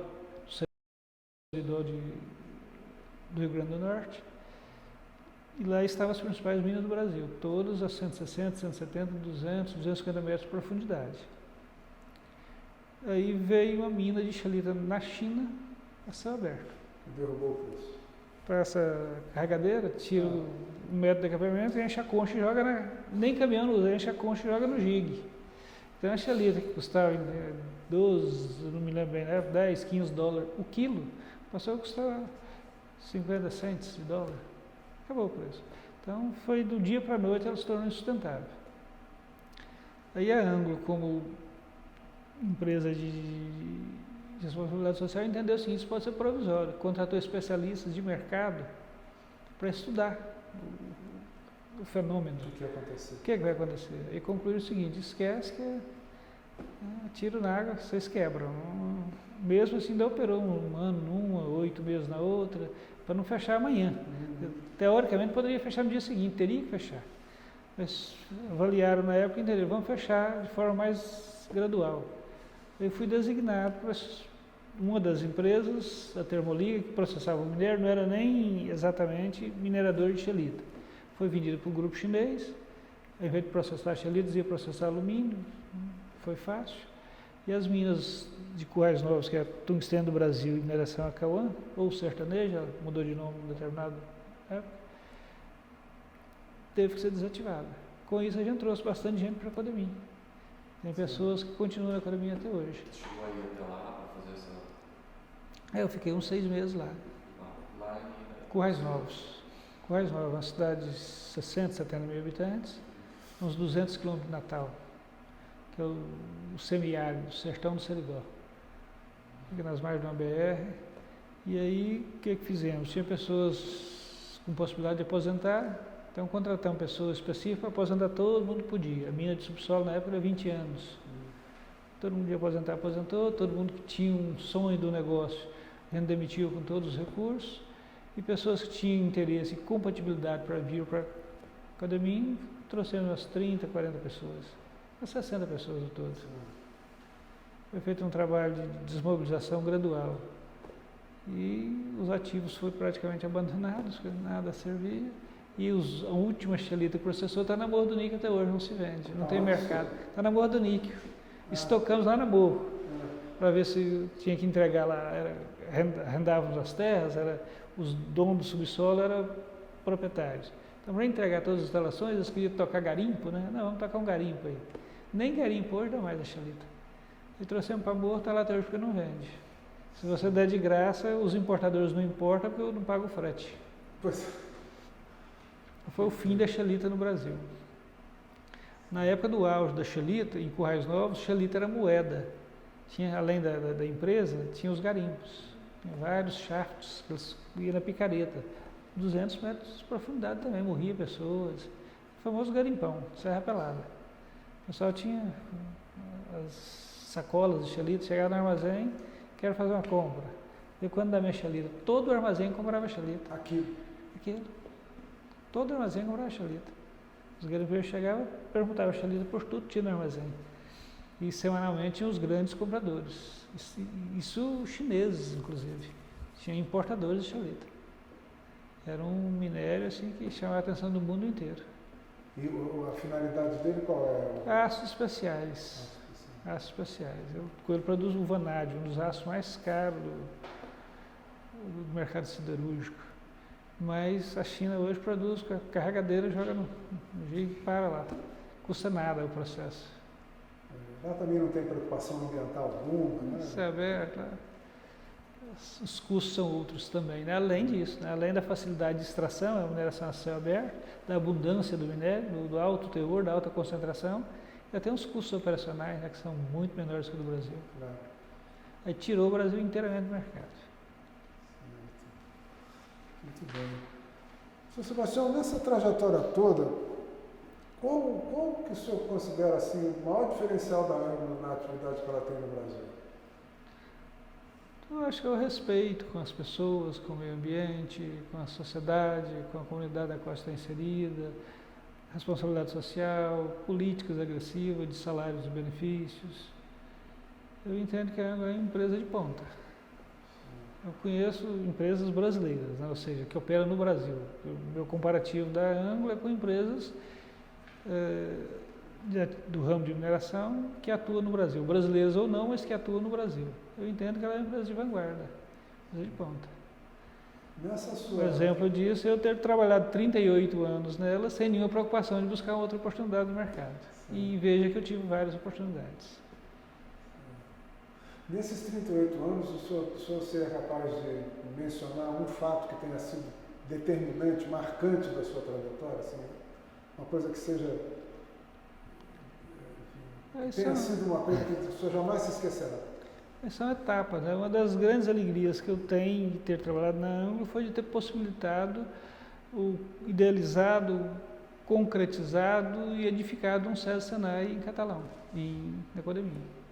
Eu acho que foi um dos maiores feitos que eu fiz, porque fica para todas as gerações de Niquelândia e que não foi uma coisa muito fácil. Era uma coisa assim, tanto quanto inconcebível, parecia impossível. Pela dificuldade, era uma ideia impossível. Isso se tornou realidade e acho que isso ajuda muito a comunidade de Niquelândia. Eu acho que um dos grandes feitos que eu fiz, não para a Anglo, também para a Anglo, mas sim, para a cidade de Niquelândia. É que esqueceram de dizer para o senhor que era impossível, né? O senhor foi lá e fez. Pois é. Quando se tem um problema, procura uma solução. A gente tinha problemas. Onde você conhece Niquelândia? Não. Lá tínhamos uma cidade, uma vila, 418 casas. Nela tinha um clube que nunca funcionou, parecia impossível de funcionar. Eu tive a seguinte ideia: o que fazer desse clube? Vamos trazer o SESI para cá. O SESI é especialista em clube, é da indústria, a gente dá dinheiro, eles tocam o clube. Convidei o SESI, é difícil, depois eles entusiasmaram. Aí junto com o SESI veio o Senai. Aí foi a primeira unidade integrada SESI Senai em Goiás, em Niquelândia, que eu acho que até hoje traz grandes benefícios para a cidade. Então isso foi marcante, porque é uma coisa que fica, né? Claro. O SESI hesitou pela pouca população? Eles se declararam no primeiro momento que tinha outros interesses. Estava investindo pesado aqui na região do Araguaia, em recreação. Estava investindo pesado em Catalão, na área de formação profissional, que tinha um conglomerado de empresas. E que Niquelândia é norte, o norte nunca é prioridade, lá só tinha 2 empresas. Aí eu me vali de um bom relacionamento que eu tinha com então o superintendente Paulo Vargas, que ele já tinha sido requerido por várias vezes para mandar treinamento para nós já na década de 90, né? Mas por que da dificuldade da região? E perguntei para ele, o que vocês têm a perder? Nós vamos bancar. E aí consegui uma parceria meio que complexa com a prefeitura, parecia impossível, o prefeito botou o dinheiro, está na sua mão, é você que vai tocar? Está aqui, você tem 10 milhões para isso. Fui na NIC, a mesma coisa, dá 3 milhões. Então eu voltei nessa grana, eu tenho 5 milhões de 60 mil metros quadrados numa área nova da cidade. E já tem a parte do SESI praticamente pronta. Aí começou a mudar de figura. Eu já falei com o presidente da FIEG. Aí começou a engrenar. Em 2 anos está tudo pronto. Foi em tempo recorde. Eu acho que foi um grande feito da Anglo, não por iniciativa da Anglo, eu trabalhava para a Anglo, né? Foi idealizado, foi projetado e realizado. Ou seja, Qual é a estrutura lá, hoje em dia? Olha, lá hoje tem uma unidade do SES, com piscinas, tem a parte odontológica, todo um suporte odontológico para as empresas, e tem escola técnica, eletrotécnico, mecânico, vários cursos regulares e muitos cursos pontuais. É uma estrutura com um laboratório sofisticado, e depois que a coisa toma corpo, todo mundo entusiasma. Aí a própria FIEG investiu mais 3 milhões, a Nico Tocantins investiu mais 5 em equipamentos. Hoje é um grande laboratório, o Senai de Niquelândia, uma grande escola. É, sem dúvida, a melhor escola de formação técnica do Norte. Do Norte e Oeste. Certo. E acaba também contribuindo para a formação de mão de obra para a Anglo nessa Hoje, Niquelândia exporta mão de obra. Então. Barro Alto, por exemplo, Tatiana sabe disso, né? 30% é de Niquelândia. Na área do laboratório, Barro Alto. Barro Alto. Na área do laboratório, na área de mecânica, na área de elétrica, na área de instrumentação. Hoje, sem medo de errar, no mínimo 30% da operação de Barro Alto hoje são pessoas qualificadas ou vindas de Niquelândia. Isso, a grande parte, formada no Senai. O que foi uma transformação. E logo em seguida histórica. consegui um pequeno embrião do Senai para Barro Alto. Em função da boa parceria, da facilidade, do relacionamento que tivemos em Niquelândia, eu consegui também fazer isso para Barro Alto. Coisa que Goianésia tenta há 30 anos, com pessoas influentes, como a Jales Machado, e nunca conseguiu. Eu viabilizei com dinheiros não da Anglo, dinheiro da prefeitura. O terreno e o dinheiro foi da prefeitura. Eu teria que fazer um repasse para a prefeitura me devolveu 2 milhões para investir no SESI Senai. E o SESI topou em função do bom relacionamento com a DEMIN. Sr. Sebastião, e aí, quando é que o senhor começou a olhar na perspectiva da sua aposentadoria? Opa, daqui a 2 anos eu vou me aposentar, daqui a 1 ano eu vou me aposentar, daqui a 6 meses estarei aposentado. Como é que foi isso depois de 38 anos aí de trajetória? É meio que cultura na Anglo, as pessoas se aposentaram aos 60 anos, se afastaram. Eu já sou aposentado pelo INSS há algum tempo. A Anglo tem um fundo de pensão, chama Fundo Ambras, onde ele é direcionado para as pessoas se aposentarem aos 60 anos. Então, se eu continuasse da Anglo, eu não faria jus ao Fundo Ambras, ou seja, eu teria uma possibilidade de aposentar parada. Então, se você aposenta, você requer aposentadoria complementar.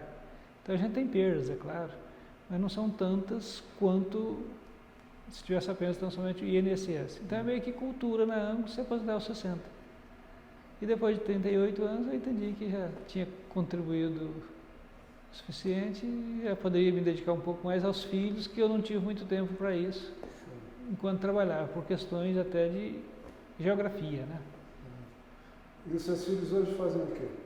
Eu tenho uma filha que é psicóloga, ela é professora universitária, coordenador do curso de Medicina e Saúde Mental e Medicina Legal da Universidade Federal.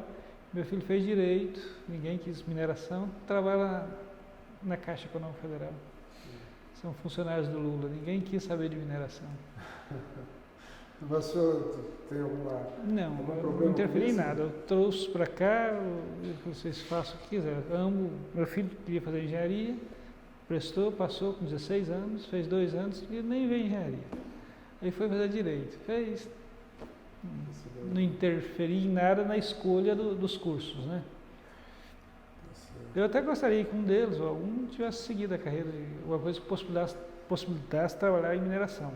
Mas eles são bastante urbanos. Talvez o fato de ter vivido toda a adolescência e infância em São Paulo pesou um pouquinho. Eles não têm tendência para interior. Minha filha entrou na faculdade via concurso público no interior. A primeira chance ela veio para a capital. Não quis Jataí de jeito nenhum. Certo. E meu filho teve várias promessas de gerência geral de agências no entorno de Goiânia, também não quer não, ele quer ficar em Goiânia. Então são bastante urbanos, né? Talvez por isso que não se interessou por nada vinculado à mineração. Tá certo. E mineração normalmente é local remoto, nunca é capital. É, certamente. Só se for mineração de areia, né? E como é que é o seu cotidiano hoje? Como é que são as suas atividades? Como é que o senhor passa o dia a dia? Abril, né, que eu me desliguei. Agora, recente? Foi recente. Então eu estou assim meio que de férias. Ah, sim. Entendi. Na verdade, eu tenho algumas atividades em paralelo. Eu tenho uma empresa em Uruaçu, que é uma recaustadora de pneus e uma distribuidora de pneus, que é cuidada pelo meu cunhado. Então, eu tinha intenção, no primeiro momento, descansar um tempo e depois dar um apoio lá para ele. Eu até já dou, mas é meio que a distância. Tem uma fazenda em Niquelândia que, teoricamente, eu ia ficar mais lá do que aqui. Mas depois que eu aposento... Oi? É a fazenda de Barreiro? Não, Barreiro lá em Três Ranchos. Essa é em Niquelândia mesmo, Niquelândia. Aí eu imaginava o seguinte, quando eu aposentar eu vou me dedicar mais à fazenda. Mas eu aposentei, tinha um apartamento que estava por conta de filhos, né? Que eles nunca olham, tinha uns 2 ou 3 carros por conta de filhos, estou consertando carro, consertando apartamento, fiz uma viagem. Agora eu vou dar uma estruturada para ver o que eu vou fazer de fato. Se vou participar mais ativamente da empresa de Uruaçu, se vou fazer alguma atividade mais econômica na fazenda, que antes era meio que extensiva, ou se não vou fazer nada. Mas está muito recente ainda, eu não imaginava que tinha sido. Enquanto não se tem certeza do que quer fazer, o melhor é não fazer nada, né? Então eu estou na fase de incerteza.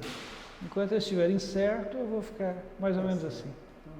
O tempo resolve Eu essa tenho planos de construir uma casa aqui em Goiânia, a gente mora em apartamento. Né? Pelo fato de ser do Barreiro, na beira da cachoeira, eu estou querendo morar na casa, botar o pé no chão. Tá certo. Então pode ser que eu me envolva com essa construção também. Por esse 1 ano, 1 ano e meio, me envolvo com essa casa, envolvo com o projeto de Uruaçu, com a fazenda, vai levando. E a sua esposa continua ainda na lida? Não, assim que veio para cá, ela perdeu a condição de trabalhar. Né? Certo. Ela ficava uma semana aqui, uma semana lá, uma semana aqui, Belém, Brasília. Sim, sim. Então, um dia ela falou assim, para eu trabalhar agora só se for cobradora de ônibus. Na estrada não tem como fazer nada, né? Como é o nome dela mesmo? Irazilda. Ela se aposentou agora recentemente, ela figurava como sócia da empresa de Uruaçu. Então, ela aos 60, que completou mês passado, ela se aposentou também. Nós estamos os 2 aposentados. Seu Sebastião, nessa trajetória toda, qual foi o principal aprendizado que o senhor leva da Anglo-América? Eu acho que é trabalhar sempre, acreditar sempre, não desistir nunca. Tem que, tal como a Anglo-América, pensar a longo prazo, persistir, né? Programar, planejar e executar. E como é que o senhor vê assim, o papel e o desempenho da empresa no Brasil de hoje? Quer dizer, uma empresa que está aqui já há bastante tempo e com uma atuação muito determinada nessa área de mineração. Como é que o senhor avalia o papel da Anglo-América no desenvolvimento do país?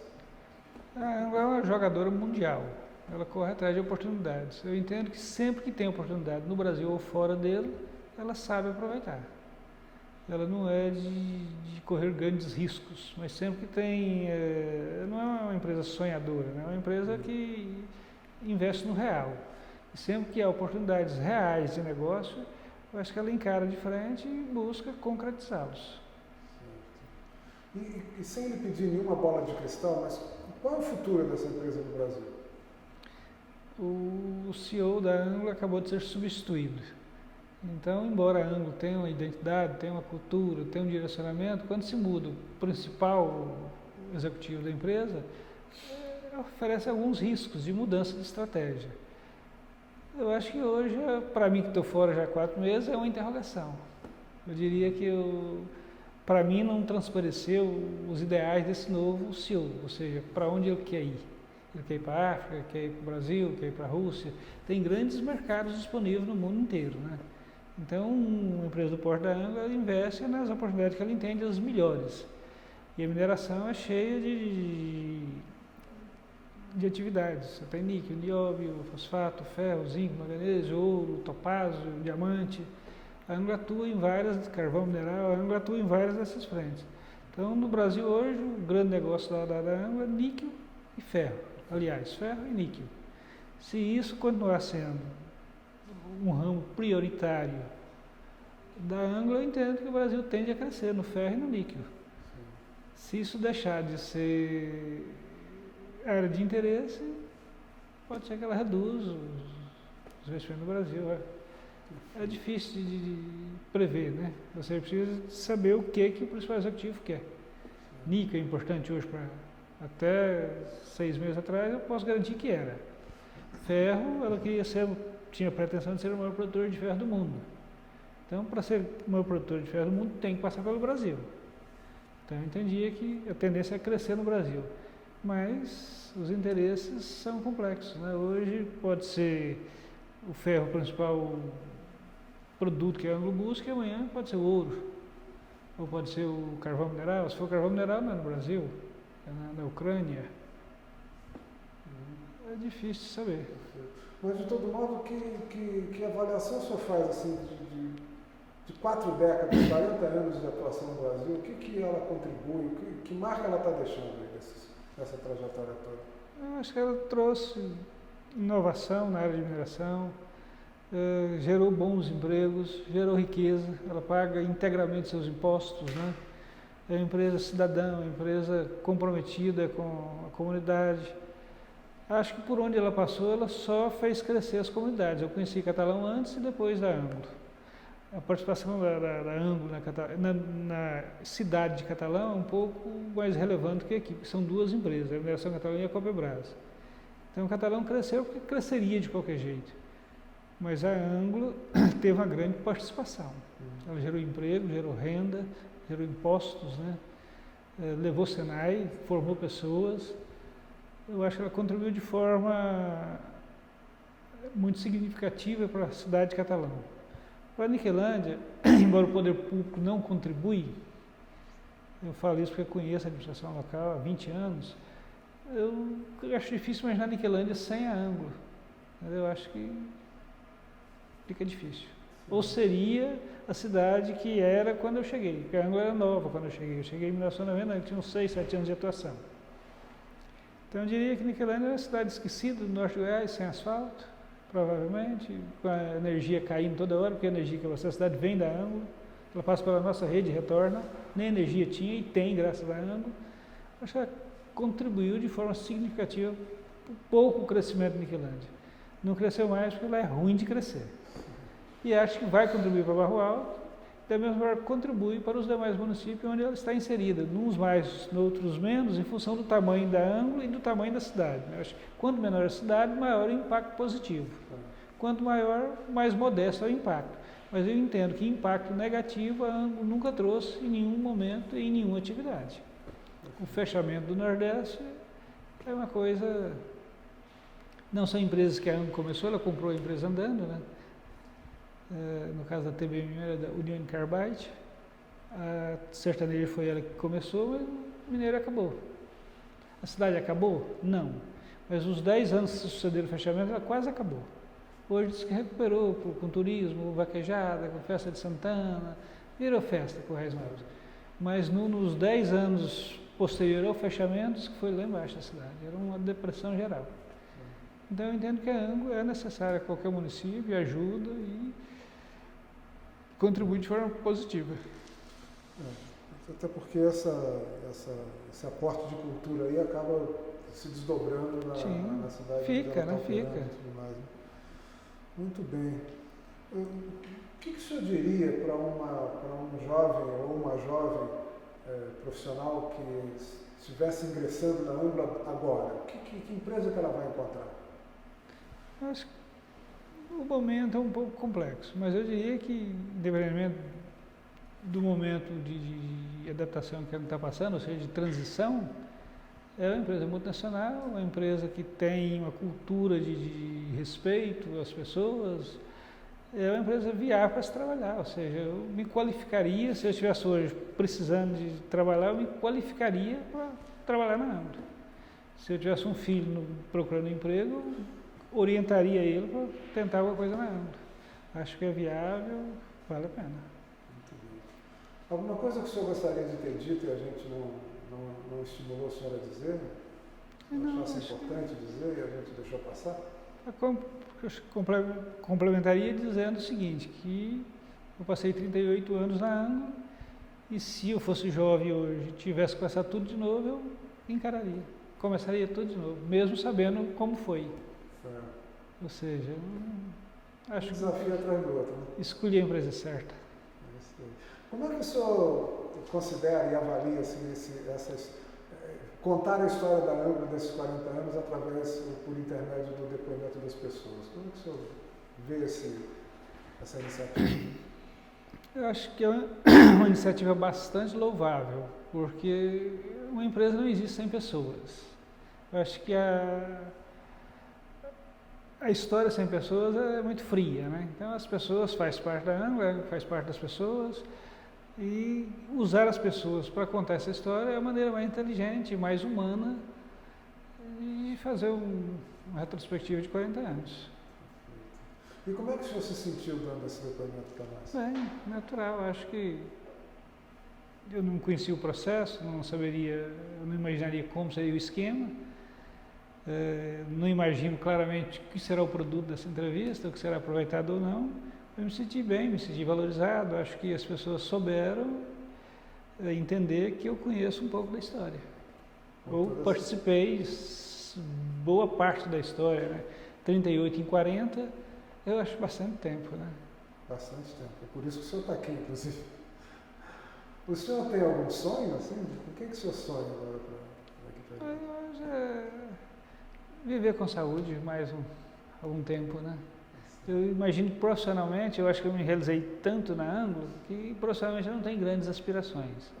Por questões de família, eu quero fazer crescer a empresa que eu tenho, até porque eu tenho um cunhado que é sócio e precisa, tem filhos para educar. Então eu quero ver a empresa crescer, até por um sonho, a empresa que eu idealizei, que eu implantei, que eu construí. Então por uma questão de realização pessoal, independentemente de interesse financeiro, eu quero vê-la crescer. E espero ter saúde, né, para poder usufruir daquilo que eu plantei. Eu acho que há tempo na vida para tudo, né, para colher, para plantar. Eu entendo que eu plantei boas sementes em terra férteis e espero ter boas colheitas. É o que eu espero da vida, ter saúde para colher. Eu não tenho mais grandes aspirações profissionais ou empresariais. Acho que para tudo há um tempo, né? Eu sou a bananeira que já deu caixa, é isso? Alguma coisa? Então, Sebastião, muito obrigado pelo seu depoimento, foi muito rico, foi muito bom ouvi-lo. Espero ter contribuído com o documentário de vocês. Certamente. Muito obrigado. Eu que agradeço.